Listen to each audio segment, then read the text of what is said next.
J'ai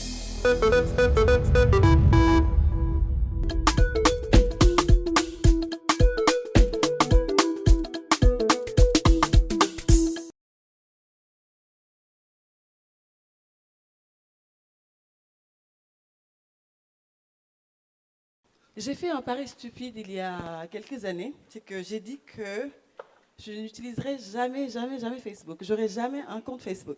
C'est un pari stupide, je suis d'accord. Et le pire, c'est que je tiens le pari, c'est que j'ai pas Facebook.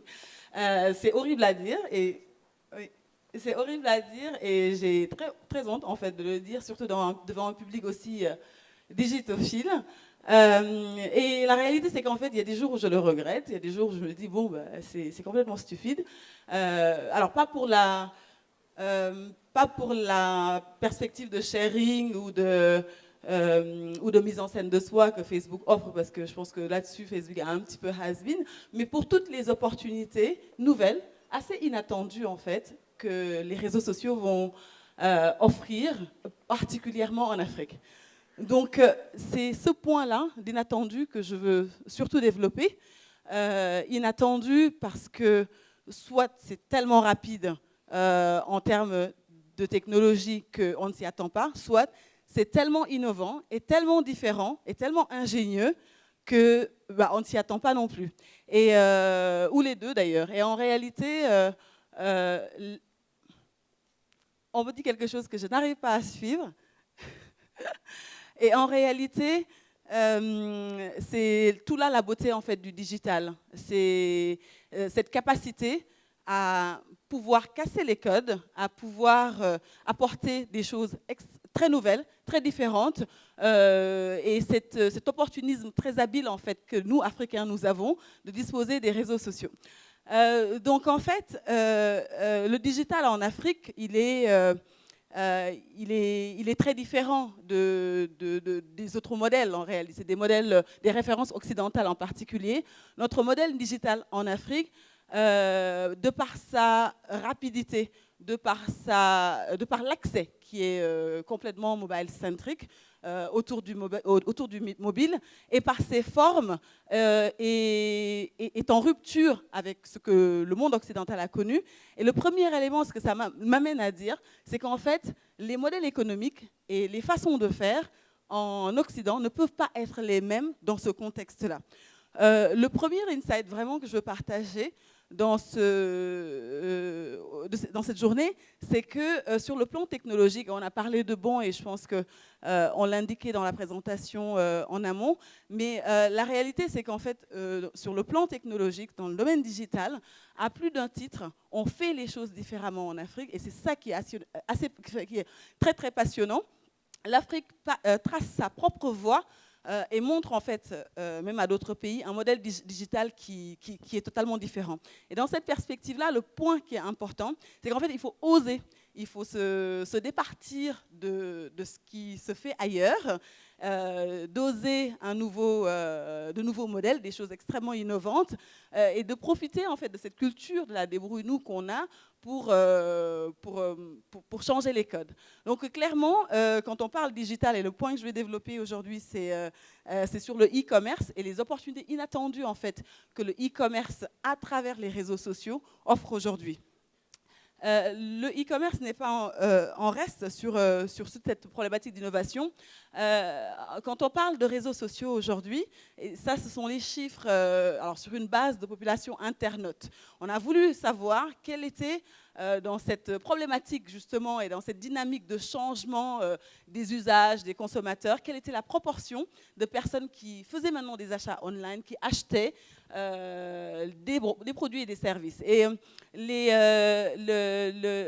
le point ici, en particulier, c'est avant d'arriver sur ces éléments-là, c'est que Internet et le digital et les réseaux sociaux en particulier sont au cœur de la vie des internautes africains. Donc, quand on regarde les internautes, donc ceux qui utilisent Internet très régulièrement, on va avoir des scores qui sont totalement comparables avec ceux des pays occidentaux sur l'usage des réseaux sociaux, l'usage en particulier quotidien. Donc typiquement ici en Côte d'Ivoire, sur l'ensemble de la population internautes, 60% utilisent les réseaux sociaux quotidiennement. Donc c'est assez phénoménal et c'est des scores qui sont ou comparables ou supérieurs même à ce qu'on peut voir dans les pays développés. Le point que ceci dénote, c'est le deuxième insight intéressant, c'est que les réseaux sociaux, Facebook en particulier, sont au cœur de la vie des internautes africains. Donc, ce qui va différer par rapport aux pays développés, ça va être la hiérarchie peut-être des réseaux sociaux tels qu'ils sont utilisés, mais sur le fond, on est sur des proportions très très intenses.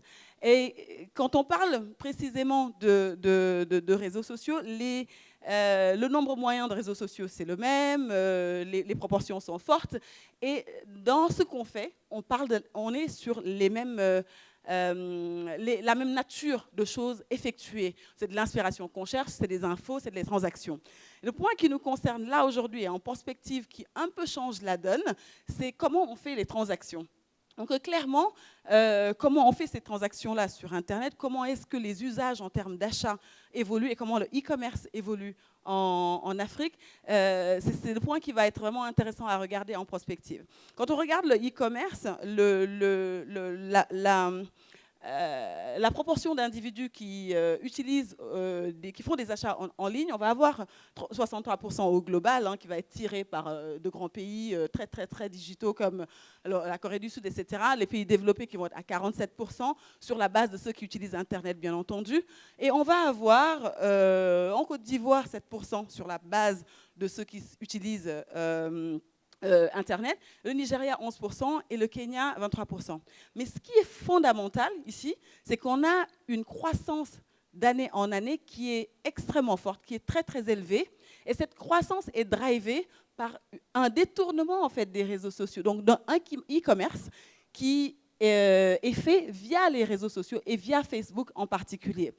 Le meilleur exemple, en fait, parce que même si on n'a pas les chiffres aujourd'hui du volume des transactions via Facebook, le point important, c'est que quand on regarde en particulier le dernier Black Friday qui a été... dont tout le monde a énormément entendu parler, on a une étude Géopol qui permet de voir en fait quels ont été les volumes, et Facebook apparaît comme le deuxième réseau plateforme de e-commerce.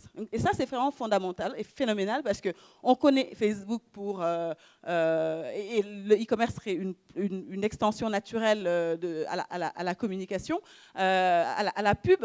Mais voilà que maintenant, en Afrique, on utilise aussi Facebook pour acheter des biens et des services. Et c'est doublement extraordinaire parce que la plateforme de e-commerce de Facebook existe dans les pays développés, mais ils n'ont jamais réussi à faire leurs ambitions, les objectifs là-dessus. Et c'est en Afrique qu'on va détourner cela, pas par des achats en ligne directement comme on l'entend dans le e-commerce classique, mais de manière détournée où on présente ses produits, des jeunes entrepreneurs, des jeunes entreprises et même des individus comme vous et moi vont présenter leurs produits, être en contact, être en interaction avec les consommateurs et finalement avoir un relais de revenus à travers Facebook. Et moi, je trouve que c'est assez extraordinaire où on a maintenant ces réseaux sociaux qui deviennent de nouveaux circuits de distribution pour les marques. C'est une opportunité importante qui commence à émerger, une tendance lourde de fond dans nos pays, qu'il est important pour les marques d'avoir en tête. Et les témoignages sont vraiment sont très édifiants. C'est que on nous dit ouais, j'ai besoin de certains produits, je vais sur Facebook et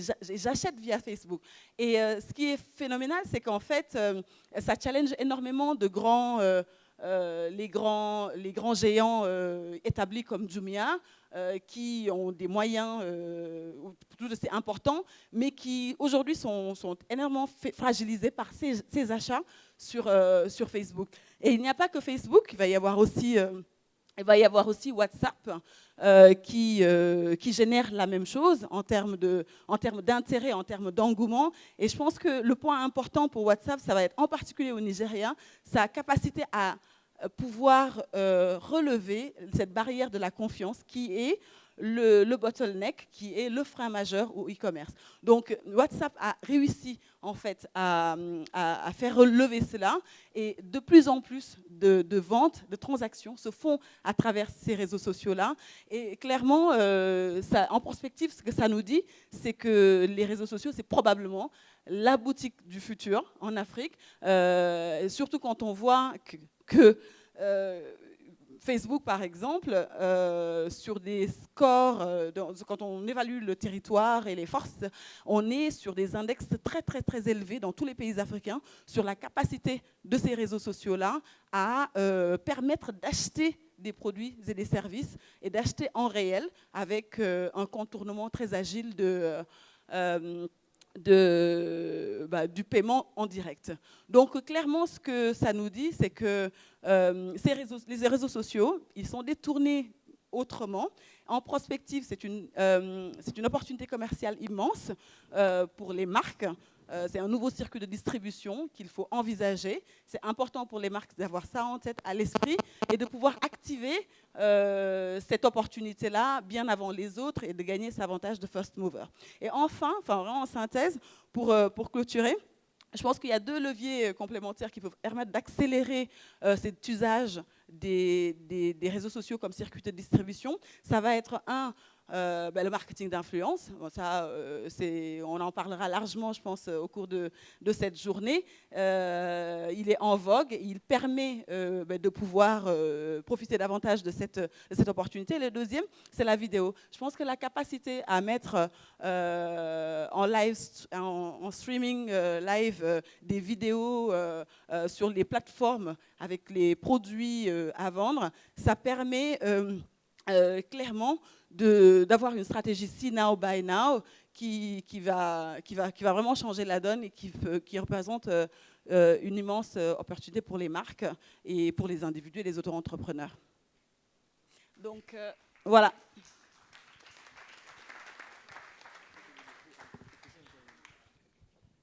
Merci. Bonjour. Facebook aujourd'hui a changé son algorithme, limite le poste des annonceurs pour faire la part belle au poste des amis et de la famille. On a pu voir hier qu'il y a une entreprise aux États-Unis, Little Things, qui fait du contenu pour les femmes avec plus de 100 employés, qui a décidé d'arrêter son activité avec une perte de plus de 75% de son audience. Comment vous conseillerez les entreprises justement qui ont choisi Facebook pour pouvoir promouvoir leurs produits? Moi, je me demande s'il n'y a pas la possibilité c'est peut-être pas le lieu pour dire ça, mais de contourner ça parce que ça fonctionne extrêmement bien par des jeunes entrepreneurs qui ne mettent pas tant en avant le caractère corporate énorme qu'il pourrait y avoir, mais qui arrive aujourd'hui à écouler des produits, à vendre. Et pour certains, c'est le seul circuit de distribution. C'est vraiment immense et important. Et je pense que le turning point ou le tipping point a été le Black Friday de la fin de l'année dernière, où là, toutes les ventes en ligne sont à un tiers celles de Jumia. Donc phénoménal, hyper important, et l'opportunité est là. Après, comment il faut être créatif, être opportuniste dans le sens très positif du terme, qui est d'être agile, d'être ingénieux. Pour le faire, il le faut, parce que c'est là où l'ensemble des consommateurs africains internautes se retrouvent pour discuter. Et c'est la meilleure manière de vendre, en fait, parce qu'ils ces réseaux sociaux permettent l'interactivité qui est très forte dans notre culture, en fait. Je ne vais pas acheter juste comme ça, j'ai besoin qu'on me parle, qu'on me rassure, qu'on m'appelle même pour me dire « Ah ben tiens, et le produit, il est là ».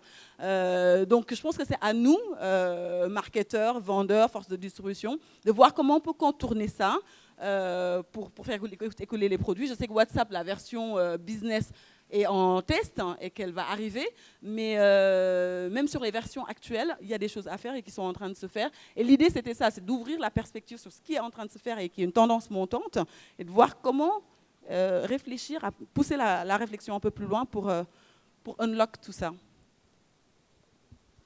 Et je ne me suis pas présentée, je suis Ndeye et je m'occupe de Kanta.